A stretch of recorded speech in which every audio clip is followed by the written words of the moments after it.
అలిన్ Khamenei ఇరాన్కి సంబంధించినటువంటి ఒక అతిపెద్ద సుప్రీం లీడర్, ఆ దేశానికి అధ్యక్షుడు టైప్ అని చెప్పుకోవచ్చు. సో కేవలం ఒక రాజకీయ నాయకుడు మాత్రమే కాదు ఆయన, ఆ దేశపు మతపరమైన సైనిక రాజకీయ వ్యవస్థలు అన్నిటికీ కూడా ఒక్కడే నిర్ణేత, ఫైనల్ డెసిషన్ మేకర్. సో 1989లో ఇరాన్ రెవల్యూషన్ స్టార్ట్ అయింది. అక్కడ అయతుల్లా ఖాన్ అనుకుంటా ఆయన పేరు, ఆయన ఇరాన్ రెవల్యూషన్ స్టార్ట్ చేసింది. ఆయన చనిపోయిన తర్వాత ఖమేని ఆ బాధ్యతలు మొత్తాన్ని తీసుకుని తను ఎత్తనేసుకున్నాడు.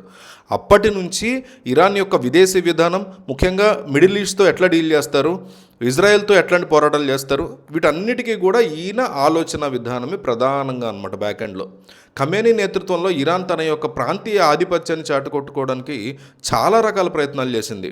ఇరాన్ ప్రమేయం ఉన్నటువంటి సంఘర్షణలకి ప్రధాన కారణం ప్రాంతీయ ఆధిపత్యం, అలాగే వ్యూహాత్మక రక్షణ కూడా వీళ్ళకి.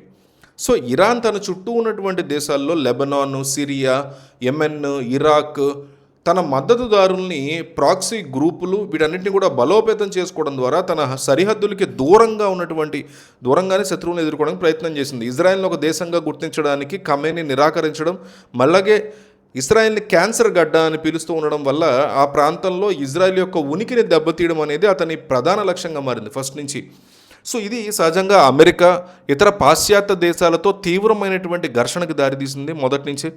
మరో ముఖ్యమైన కారణం ఏంటంటే ఇస్లామిక్ విప్లవాల యొక్క సిద్ధాంతాల వ్యాప్తి. 89 తర్వాత ఇస్లామిక్ పాలనని ప్రపంచవ్యాప్తం చేయాలి అనేటువంటి ఒక మూర్ఖపు ఆలోచన ఇతనికి ఉండేది ఖమేనీకి. దీనివల్ల సౌదీ అరేబియా లాంటి సున్నీ ముస్లిం దేశాలతో కూడా ఇరాన్కి సైద్ధాంతిక రాజకీయ విభేదాలు వచ్చాయి, వీళ్ళు ముస్లిమ్స్ అయినా కూడా. సో మిడిల్ ఈస్ట్లో అమెరికా యొక్క సైనిక ఉనికి ఉండకూడదు అక్కడ అనుకునేవాడు ఈయన ఎప్పుడు కూడా. అమెరికా ఆంక్షల వల్ల ఇరాన్ యొక్క ఆర్థిక వ్యవస్థ దెబ్బతిన్నా, తన ఈ న్యూరో రిలేటెడ్ న్యూక్స్ తయారు చేయడానికి కానీ, న్యూక్లియర్ వెపన్స్ తయారు చేయడానికి కానీ, ఇంకోదానికి కానీ ఆయన స్టార్ట్ చేసి కంప్లీట్ చేశాడు న్యూక్లియర్ బాంబ్స్ అవి. సో దానివల్ల ఉద్రిక్తతలు స్టార్ట్ అయినాయి. అయితే రీసెంట్గా ఉన్నటువంటి పరిణామాల ప్రకారం చూసుకుంటే ఈయన ఖమేని చనిపోయినట్టుగా కూడా స్ట్రాంగ్ సమాచారం వచ్చింది, అఫీషియల్గా కూడా అనౌన్స్ చేసింది ఇరాన్. సో ఇరాన్ ప్రభుత్వం ఈ విషయాన్ని అధికారికంగా కొన్ని గంటల క్రితమే ఆయన మరణాన్ని కూడా ప్రకటించింది.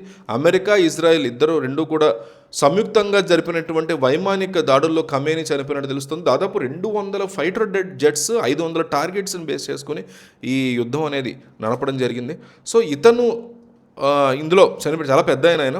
ఇరాన్ యొక్క రక్షణ మంత్రి, ఆర్మీ చీఫ్, చాలామంది ముఖ్య అధికారులందరూ కూడా చనిపోయారు వీళ్ళ టార్గెట్స్లో భాగంగా.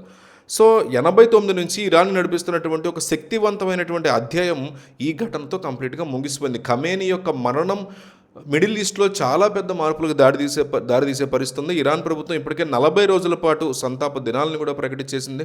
ప్రస్తుతం దేశం యొక్క బాధ్యతల్ని తాత్కాలికంగా ఒక ఉన్నత స్థాయి మండలి అయితే పర్యవేక్షిస్తోంది. ఇది పరిస్థితి. ఖమేని వారసుడుగా ఎవరిని ఎన్నుకుంటారు ఏంటి అనేది ప్రపంచవ్యాప్తంగా కూడా ఉత్కంఠ ఉంది. అయితే ఇన్ని సంవత్సరాల పాటు ఆడవాళ్ళని చాలా తీవ్రంగా వాళ్ళని అప్రెస్ చేయడం కానీ, ఎన్నో సంవత్సరాల నుంచి, అంటే మీకు ఒక 40-50 సంవత్సరాలు వెనక్కి వెళ్తే, పోనీ ఒక 30-40 సంవత్సరాలు వెనక్కి వెళ్ళినా కూడా ఇరాన్లో చాలా వరకు ఆధునికత ఉండేది.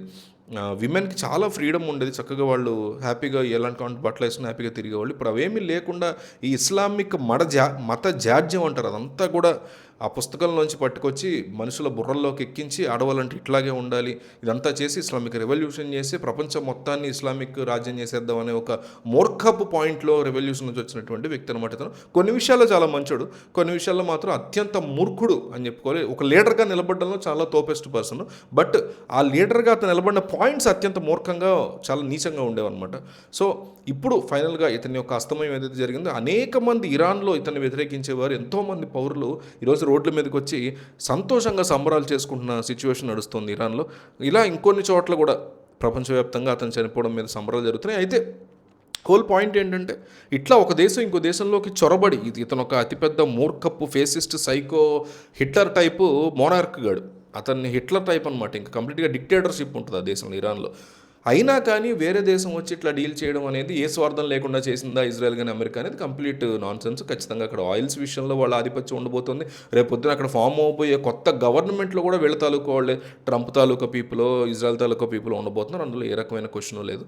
సో ఇది జరిగిందన్నమాట. ఇతని లైఫ్ చుట్టూ ఇన్నాళ్ళు ఉన్నటువంటి ఇతను చాలా ఒక దారుణమైనటువంటి చావు చనిపోవడం జరిగింది కొన్ని గంటల క్రితం.